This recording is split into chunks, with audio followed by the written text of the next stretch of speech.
Welcome guys.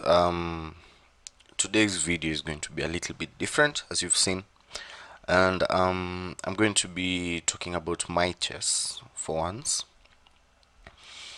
and about the journey that I want to be serious about and start taking with my chess, and all through my immediate goal for chess in Kenya has been to represent Kenya in an international tournament, or to be on the national team,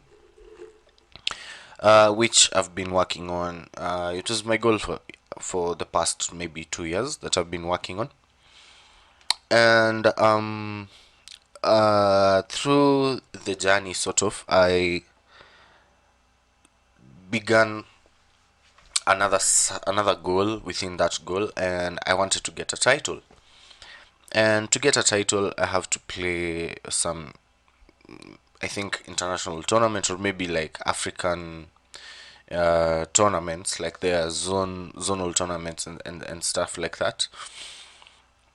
And for me to participate in such tournaments, I either have to have a lot of money or I need to be on the national team.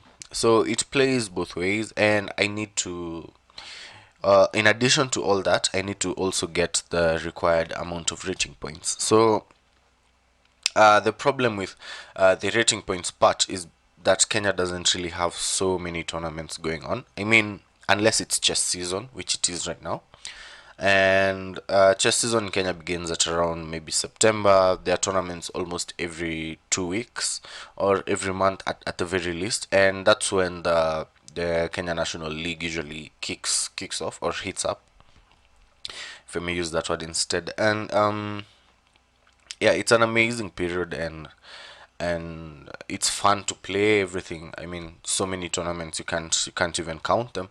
But the problem is that if you have a bad season, or the bad second half of your season, you're not really going to achieve some of the goals. So yeah, so I've decided that I'm going to now. What I'm looking for is a proper stream of income, but it'll have to do with what I have, and I'm very serious about it. And yeah, I'm going to see if I'm going to make it. So anyway, other than that, there are several tournaments that I'm eyeing on playing this coming uh, months, and one of them begins this month at the end of the month, I think on September 22nd to 23rd, and it's the Jumuiya ya Afrika Mashariki Chess Tournament. And after that, I think I'm going to play a few more, maybe the Nairobi Youth Championship, because believe it or not, I'm actually 23, and there's an under 23 section, so I don't know if they'll allow people who are 23 to play. But if they will, I'm going to play that. Then I'm going to have my eyes on the Mombasa Open. So these are just some of the tournaments that I'm going to play in the soonest, or in the coming weeks, as soon as possible. And yeah, so I played a tournament last month, and this is the only game that I lost. And the reason I picked this game is because it has one of the things, or one of the issues that I'm trying to fix in my chess right now.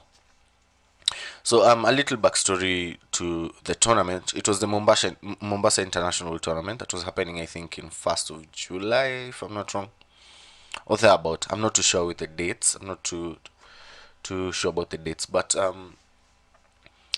the field wasn't really that strong, if I may be honest. It wasn't a crazy tough field, but again, it doesn't really matter. You still have to show up whether the field is strong or not. You still have to play. So here I was playing Chahindi Muluda, and I was feeling really good about my chess at this time. And the reason why I was feeling so is because I was very, very confident in how I'm outplaying my opponents. So the reason I'm saying this is that my openings have been terrible. I've had very, very weak openings for the past year or so, and I haven't really put much time into sharpening my openings or anything like that. All I have is ideas and understanding of some structures in some of the openings that I play, and that's what I've been doing. I've been very confident in how I would play my opponents, because then uh, again, the opening doesn't really matter if I'm outplaying you in the middle game and the end game. So I was very confident in that, and as you're going to see in the game, there's nothing really special about my openings. I played them really really weak, and yeah, you're just going to see. So um, I started a game with pawn to d4, played pawn to d5, I played pawn to c4, pawn to e5, and previously, the most previous time that I faced this opening, I played the best game of my life against Benford Hamisi from JQuat. It was during the inter-universities championship or something like that. So I played, and since then I didn't really look at this opening again, because again you get this false confidence that you're just good in the opening, you don't really have to look at it anymore. But anyway, d takes e5, pawn to d4, knight to f3, knight to c6, and now pawn to g3. And forgive me if you hear any farm noises. I live on a farm, so don't mind that too often, too much, I mean. So pawn to g3, bishop to g4, bishop to g2, and now queen to d7. And here in hindsight, I should have played something like pawn to h3 and chased this bishop away, or asked him what he wants to do with the bishop. If he captures, I can just take back, and after, maybe if he wants to continue taking my pawns, I can even grab on b7, maybe come back, castle, and I'd have a somewhat comfortable position. So instead I played castles. He played knight g to e7, I played knight b to d2, played knight to g6, I played rook to e1, and the reason I played rook to e1 is I want to move my queen out of the way. I want to move my queen maybe to a4, and I don't want problems with tactics with maybe captures, maybe knight captures, and my pawn on e2 being weak. I don't know what I saw, but I just played rook e1. It's a fairly good move. It's developing. Also makes me just get my queen out without any future problem. So played pawn to h5, played pawn to h4, stopping all that nonsense, and I played bishop to e7. I played queen to a4 finally. I mean, the position was screaming for me to play queen to a4 since it started. So pawn to a6, I played pawn to a3, trying to play pawn to b4 and b5. If I could achieve pawn to b4, then pawn to b5. With this rook here uncastled, the position uncastled, I'd have a significant advantage. That's what I thought. So castles here doesn't change the idea. I still played pawn to b4, played knight takes on e5. Okay, I played queen takes on d7, check. And here during my analysis, I found this idea pawn to b5, which I thought I should have played, but I didn't really see the continuation, because I saw that I could never capture on a6 with my queen being on a4. I just lose it. But there's a line here, an interesting one. After bishop takes on f3, not e takes on f3 rather, but knight takes on f3,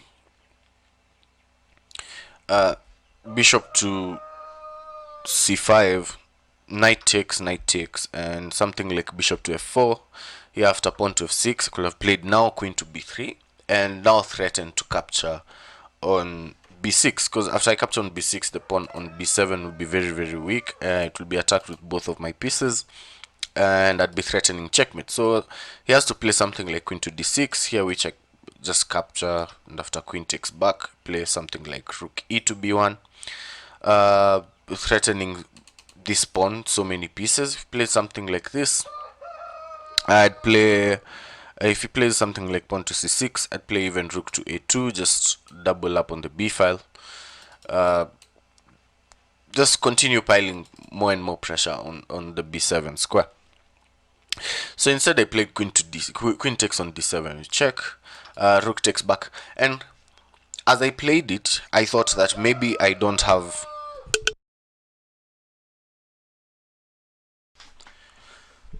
So yeah, sorry about that. I had to go chase it away. So rook takes on d7. Rook takes on d7, and as I offered to trade queens, I was still very confident that I'm going to outplay this guy. So again, these are some of the things that I'm trying to fix in my chess. I'm trying to be more accurate, because this idea that I'm going to outplay everyone is not going to work on everyone, you know. So I have to start actually going for the best lines, you know, and trying to outplay them immediately. Just going for the first opportunity to outplay them, instead of just saying that I can outplay, I can, you know, give away the advantage and still outplay them and stuff like that. So he played rook takes on d7. I played bishop to b2 now, putting pressure on the d4 pawn. He doubled his rooks on the d file. Played rook to d1, and he played pawn to f6. Played knight takes on e5, knight took back, and I played rook to c1. Again, I could have played rook to c1 from the beginning, but here I was just, I don't know, I didn't have any plan, and I was just waiting to see what black is going to do. So he played pawn to g5, trying to start something. I played h takes, and I played bishop to d5. Now I'm winning the d4 pawn, and he played knight to c6, trying to defend it. Now knight to c6, in my opinion, doesn't work, and I think it doesn't work at all after knight to c6. I mean, it gives me a lot of advantage, and as you're going to see, obviously. So pawn to f3, bishop moved back to f5, and I played rook to pawn to e4, attacking the bishop again. So he took en passant, and I played rook takes on e3. Played pawn to g4, and I just doubled the rooks. So now I have all this advantage, because I felt like bringing your back knight to c6 was wasting some tempi. It was giving me a very quick attack, or a very rapid development of my pieces. So as you can see, both of my rooks are occupying the open file. I'm putting a lot of pressure on the bishop on e7. The knight on c6 is virtually the only defender, or one of the defenders of the bishop on e7, and if I manage to trade it off, I could maybe capture the bishop on e7. Well, after moving my knight or my bishop, or making my bishop defend my knight or something like that. So here I thought I had like a significant advantage, which is true. I have a lot of advantage in this position. Okay, so he played pawn to h4. At the moment, it is not a threat. The bishop on e7 is not under threat. But here, I had the opportunity to maybe play something like maybe knight to e4. But instead, I went for a knight to f1, which I think does the same thing, going to e4 or f1. My thinking was, if I go to e4, I could maybe have the knight traded off, and then maybe h takes on g3 would be a problem. But then, like after I did my analysis, I saw that this wasn't a problem. So knight to f1 was played. I'm just putting extra defense on the pawn on g3, while also removing the weak knight from d2. And now I'm threatening knight takes on c6 and rook takes on e7. So he has to do something about this. He played bishop to g5, and as you can see, it's completely I mean, there's a sequence here. If you try, you can maybe try and pause the clock, pause the video, and try and find the sequence, the winning sequence in this position. It's a little bit of a long line, but again, all of the moves are forced. So I played pawn to f4, pushing the bishop back, and now bishop to f6. I'm attacking the rook. I'm also attacking the pawn on h4, and this was my immediate idea. I didn't see the entire continuation. I mean, I didn't see it right now. I saw it maybe 2 moves later, after I'd already made the advantage. Or okay, I didn't make the advantage slip away. The advantage didn't really slip away, but then I didn't capitalize fully on the idea. So I played bishop to f6, attacking the rook. Played rook to, not here rather, but played rook to f8, attacking my bishop. And now here the idea is to play rook to e8 with check, And after rook takes on e8, I play rook takes on e8 with check again, and he has to defend with something. If he defends the king with the knight, putting the knight in the way, anything here is playable again. I could have played something like maybe knight to e3, maybe even bishop takes on h4 works, but knight to e3 very very strong. If he plays something like maybe bishop to g6 attacking my rook, just rook to h8, and I'm completely winning in this position. So instead, I played bishop takes on h4. He played bishop to g6, and again the same idea here works. I can just play rook to e8 with check, and after rook takes, I play again rook takes on e8 with check. After knight to f8, here anything is playable, even rook to g8 I'm thinking is playable. Yeah, just continue the position, because after knight to 8, I can play knight to e3 first instead of rook to g8. Knight to e3, I think, always the idea. And after he plays something like maybe bishop to g6 is when I go bishop to g8, and he can't keep attacking my rook, because if what is he going to play? Maybe rook to h7.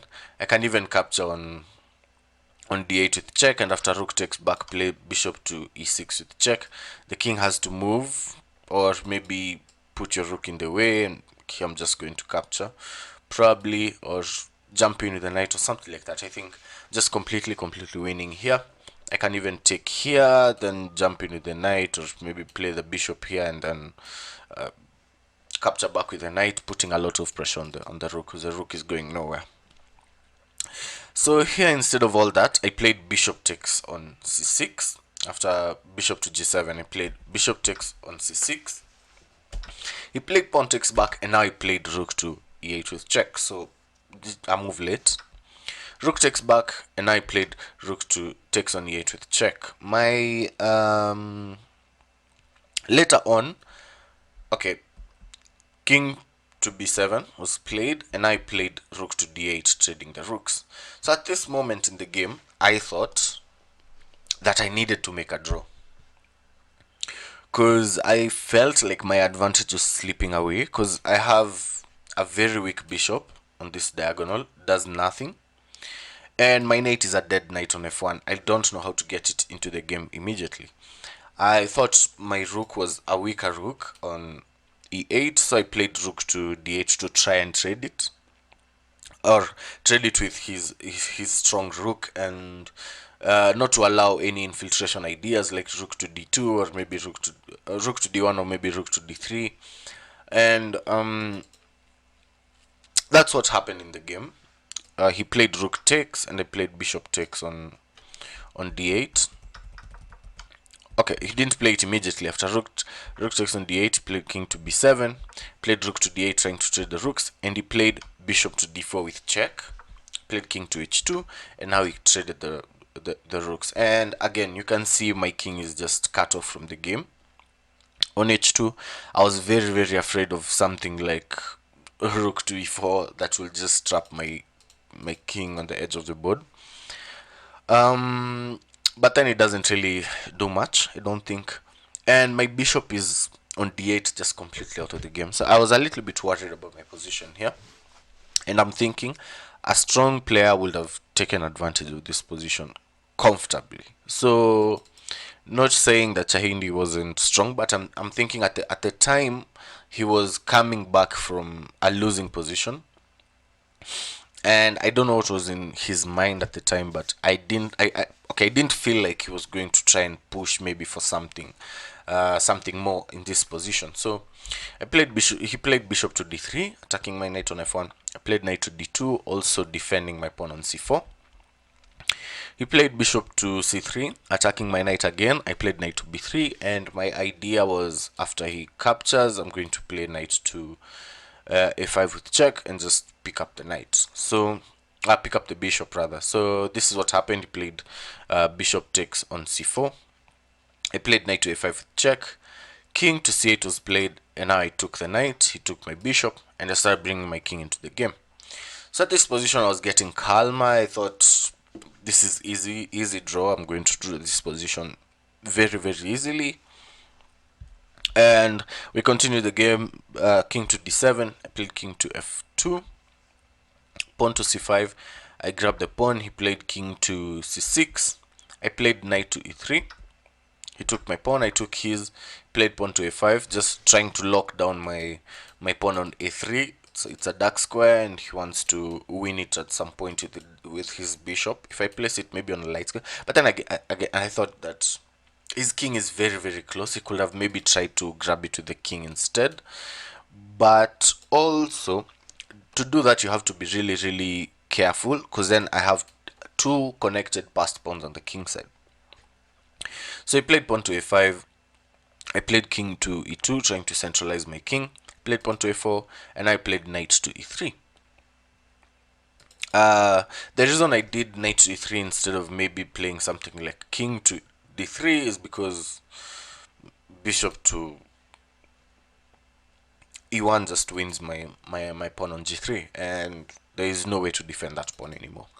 So I had to maintain my king on e2 to protect the e1 square, and I just played knight to e3, and I'm preparing to start pushing my pawns. So here he saw what was happening and played king to d4. And again, in this position, I'm again completely, okay, not completely winning, but I have a significant advantage in this endgame. If I found it, I didn't find it. You can try and pause the video again and try and find the idea, but I didn't find it. I immediately started pushing my pawns. So you can pause and try and find it, but the idea is to play knight to d1. And why does this work? This works because you're attacking the bishop, and immediately after we capture this bishop and the king takes, we're going to try and start pushing the pawns to coronation. And if he goes if his king goes for our pawn on a3, we are going to move our king in and trap him on that side of the board and continue pushing our pawns to victory. So after knight to d1, bishop to a1 is sort of the only playable move in this position, and now you just play king to d2, king to c4, king to c2, maybe bishop to d4, something like that. Yeah, maybe probably something like bishop to d4, and here I could have played something like maybe knight to b2 with check. And the idea again is, if he captures this, I just take back, and he can never really catch these two passed pawns, because again they are connected pawns, and once the king sits on somewhere like g4, we can just stay with that position there and continue rounding up his pawns on the queen side. And I have another passer. I would have had another pass on the a file, and just be easy having two passes on both sides of the board. So he cannot capture my knight in any way, and if he plays something like maybe king to b5, could have played knight to d3, and now continued with the idea of pushing the pawns to victory. Now we've made sure that the king is far away, or far enough away from our pawns, and we're just going to try and continue pushing these pawns. You can even jump into b4 at some point and make the king match, join the pawns, pushing the pawns to coronation. So instead of all this, I played pawn to g4. He played king to e4, and I noticed that I cannot continue pushing these pawns comfortably. So I played pawn to f5, just to make sure I have pawns more advanced than where they were. I didn't want him to capture on f4.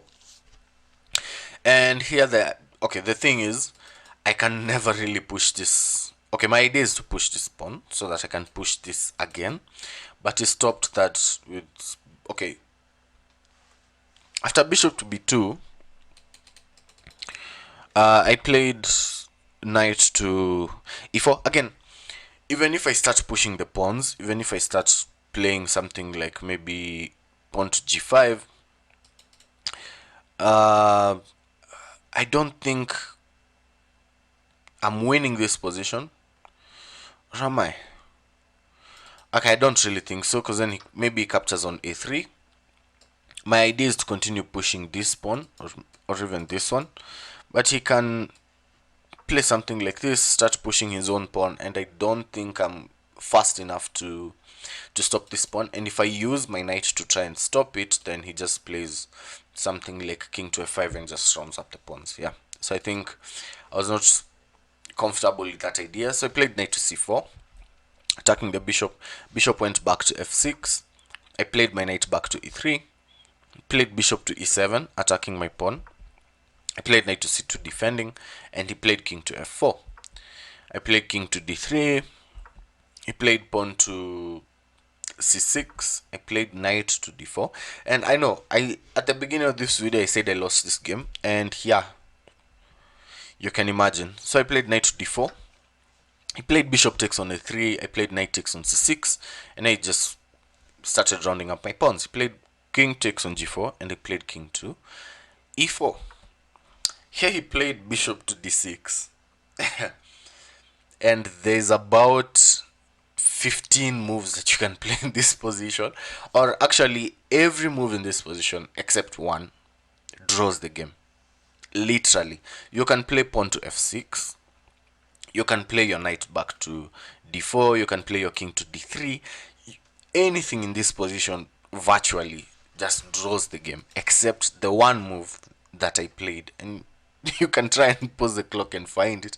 But my idea was, in this position, I thought, anything draws. So I can literally play anything here and just draw the game. I mean, you know? And I thought, since everything draws, let me play something with check that has, some tempi, so that I can get a free move with the knight and stuff like that. And yeah, you guessed it right. I played knight to e5 with check. And immediately after I played this move, I looked at him, he looked at me, and we both knew that I'm now lost. The position is and there's no way I'm coming back from this. It's completely losing. I should have resigned at this point, but again, I wanted to show some of my viewers how to lose this game from here.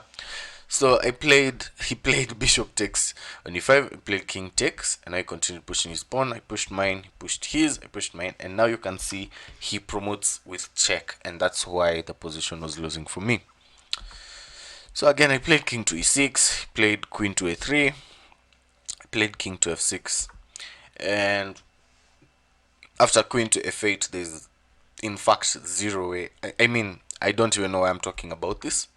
I played king to g6, played king to h4, played my king back, played king to h5, and it was in this position that I resigned the game. So it was really heartbreaking for me at the time. I just gotten, this was round 2, and round 1 I gotten a walkover. My opponent didn't arrive early at the board, so I was again with 1 point out of 2, and I wasn't really feeling that good about my position. So from my position in the tournament. So from this point, my resolve was that I am going to play insane chess.